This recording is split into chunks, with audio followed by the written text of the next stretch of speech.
আমি যখন রিমুর কাছ থেকে চলে আসি তখন আমি একা ভিডিও করি। দেখলাম যে না, একা ভিডিও করতে কেমন জানি একটা লাগে। তো আমাকে মেসেঞ্জারে তখন অনেক মেয়েই নক দিছে, কেউ বিয়ে করতে চাইতেছে, কেউ ভিডিও বানাতে চাইতেছে, এখনও মেয়েরা নক দেয়। আমি আসলে তখন হয়েছে কি, ওই মেয়ের সাথে কথা হয়, তো আমি ঠিক আছে তাহলে আমরা একটা জুটি বেঁধে কাজ করি, চলো। তো প্রথমে একদিন ভিডিও করলাম, ভিডিও করার পর প্রত্যেকটা ভিডিওই ভাইরাল হয়।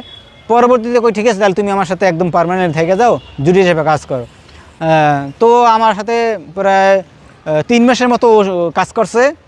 ওকে আমি কন্ট্রাক্টে নিয়েছিলাম, প্রতি মাসে একটা স্যালারি দিছি। যাই হোক, 3 মাসের জন্য কন্ট্রাক্টে নিয়েছিলাম। তো কন্ট্রাক্ট এখন শেষ হয়ে গেছে গা, ওর রাস্তায় আমি আমার রাস্তায়। আসলে বিয়েটি কিছুই হয় না, একসাথে কন্টেন্ট বানাইলে একটা ছবি তোলা হয়। ও একটা ভিডিওর ভিতরে যে কি বৈশাখে সাজ দিছিল না জানি কি, ওইটা লাল শাড়ি পরছিল, আমিও ছবি তুলছিলাম আর ভিডিও করছি খুব ক্লোজ, কারণ আমরা জুটি বাঁচতাম তো এই জন্য। কিন্তু আসলে ওর সাথে কোনো বিয়েও না আর কোনো সম্পর্কও না, ও জাস্ট আমার একটা মডেল ছিল আর কি।